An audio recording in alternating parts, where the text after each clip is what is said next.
Hello everyone, welcome to आनी online study point. दोस्तों, आज की इस वीडियो में हम सिंटैक्स ऑफ एडवर्ब्स के नेक्स्ट पार्ट का अध्ययन करेंगे।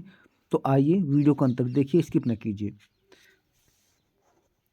चलिए, पहला रूल है यहाँ पे एडवर्ब्स ऑफ फ्रीक्वेंसी।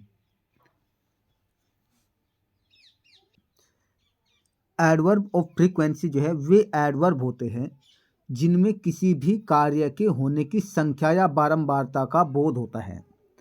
तो यहाँ कौन कौन से हैं, जैसे ओकेशनली कभी कभार, ऑलवेज हमेशा, नेवर कभी नहीं, जनरली आमतौर पर, इनका मीनिंग बता रहे हैं हम साथ साथ, एवर कभी, रेयरली कभी कभार, हार्डली मुश्किल से ही, सेल्डम कभी कभी, ऑफन प्राय, यूजुअली आमतौर पर। तो ये बहुत सारे एडवर्ब हैं जो एडवर्ब्स ऑफ फ्रीक्वेंसी हैं। इनका प्रयोग मोस्टली कहाँ होता है ये आप ध्यान दीजिए। इनका प्रयोग जो है ऑक्सिलरी जो वर्ब्स होती हैं जिन्हें हम सहायक क्रिया भी बोलते हैं, जैसे इज, आर, एन या वूज, वर। समझ रहे आप? Do, does, did, has, have, had, can, could, will, would, ये भी इस टाइप से मोडल वर्ब्स भी आप ये भी आ जाते हैं। इनके बाद जो है इनका प्रयोग होता है। जैसे यहाँ पे एग्जाम्पल देखिए, यहाँ दिया है does he often go to the cinema, क्या वह प्राय सिनेमा देखने जाता है। तो ये यहाँ पे देखिए ऑफन जो है एडवर्ब ऑफ फ्रीक्वेंसी है, और ये यहाँ ऑक्सिलरी वर्ब जो डज है, डज के बाद में इसका प्रयोग हुआ है। तो ये सेंटेंस सही है, लेकिन मिस्टेक कैसे दी जाएगी ये भी देखिए। यहाँ पे ऑफन को जो है डज से पूर्व रख देगा, यानी ऑफन डज ऐसे लिख दिया जाएगा। ये आपको ध्यान रखना है कि ऑफन का जो प्लेस है, स्थान है, वो ऑक्सिलरी जो वर्ब होती है उनसे बाद में ही आएगा। ठीक है, जैसे यहाँ पे देखिए we should always try to be punctual, हमें हमेशा नियमित होने का प्रयास करना चाहिए। तो यहाँ पे देखिए, यहाँ जो ऑलवेज है एडवर्ब ऑफ फ्रीक्वेंसी है, और यहाँ पे जो शुड है ये ऑक्सिलरी वर्ब का काम कर रहा है।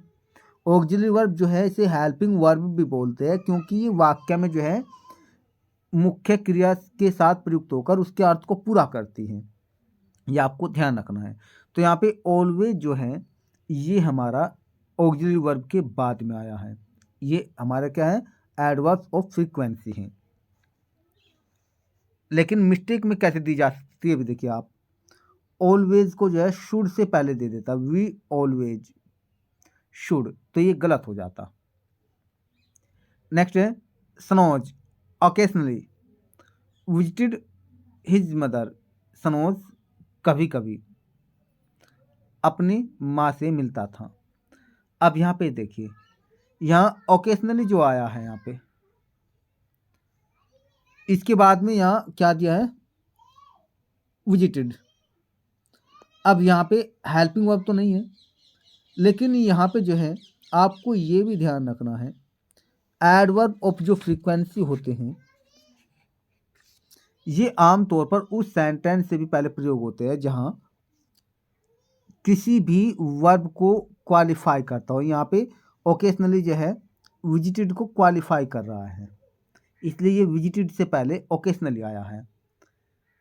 अगर ये इससे पहले देता सनोज तो तब सनोज को क्वालिफाई करता। ये भी आपको ध्यान रखना है। नेक्स्ट रूल देखिए, यहाँ पे है एडवर्ब ऑफ फ्रीक्वेंसी वही है same as always, sometimes, never, generally, rarely, seldom, occasionally, often, ever, usually, frequently.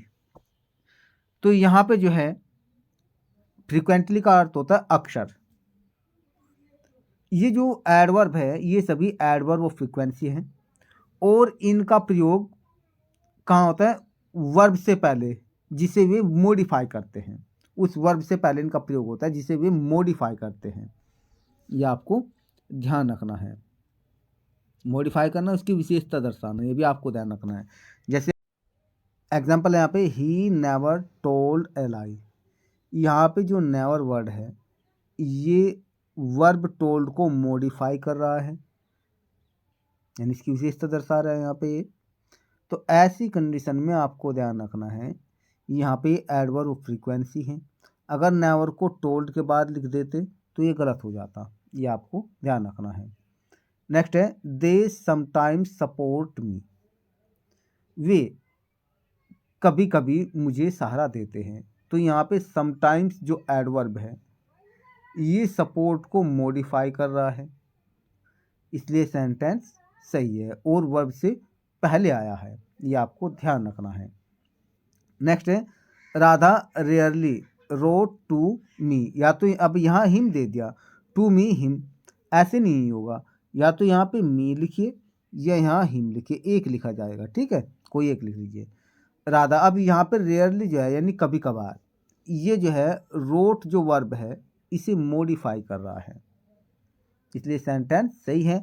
लेकिन मिस्टेक कह दी जाती, रेयरली जो वर्ड है रोट के बाद लिख देता, ये गलत हो जाता, ये भी आपको ध्यान रखना है। नेक्स्ट देखिए एग्जाम्पल, और ये रूल्स देखिए।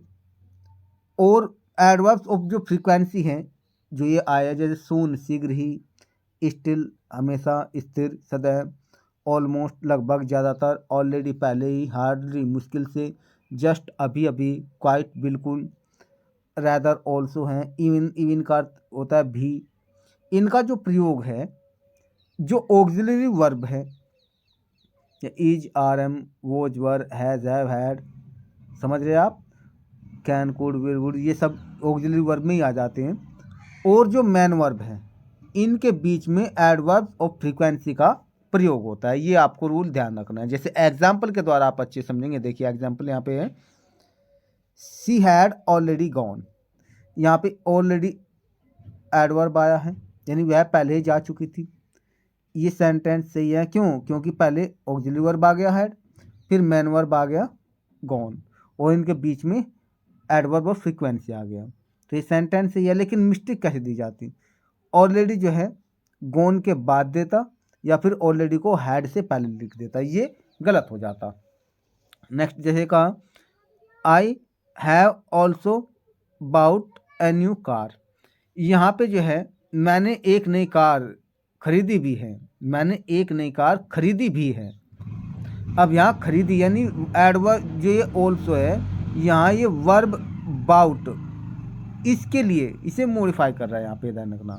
और ये जो हैव है ये हमारी ऑक्सिलरी वर्ब है, बाउट हमारी मेन वर्ब है, तो इनके बीच में ऑल्सो आया है, ये आपको ध्यान रखना है। मिस्टेक क्या हो जाती, अगर ये वर्ब को मॉडिफाई करा तो ऑल्सो जो है एन न्यू कार के बाद में आ जाता, जबकि ये गलत हो जाता, ठीक है, या ऑल्सो को हैव से पहले दे देता, ये गलत हो जाता।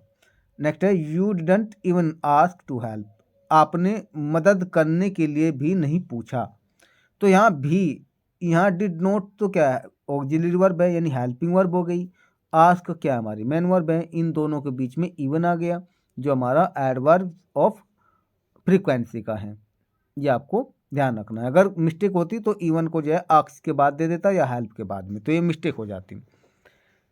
नेक्स्ट रूल देखिए, एडवर्ब ऑफ फ्रीक्वेंसी यही जो सेम है, क्वाइट है, रैदर है, ऑलमोस्ट है, soon, still, already, even, nearly, nearly का अर्थ लगभग भी होता है, ओनली केवल, मेयरली केवल मात्र, हार्डली मुश्किल से, जस्ट अभी अभी, ये सभी एडवर्ब ऑफ फ्रीक्वेंसी है। सेम वही रिपीटिशन हो रहा है, लेकिन इनके प्रयोग के विषय में बताया कि वाक्य में इनकी स्थिति कहाँ होती है।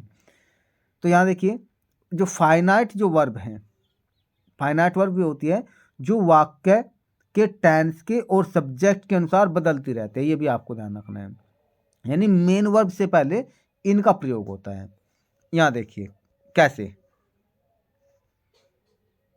जैसे यहाँ पे कहा है, दे क्वाइट अंडरस्टूड, वे बिल्कुल समझ गए। यहाँ मेन वर्ब क्या है, अंडरस्टूड, इससे पहले क्या आ गया, क्वाइट, ये क्या हमारा क्वाइट एडवर्ब ऑफ फ्रीक्वेंसी है, मेन वर्ब से पहले हो गया। नेक्स्ट है, वी जस्ट सा योर ब्रदर, तो यहाँ पे जो जस्ट है एडवर्ब ऑफ फ्रीक्वेंसी है, ठीक है।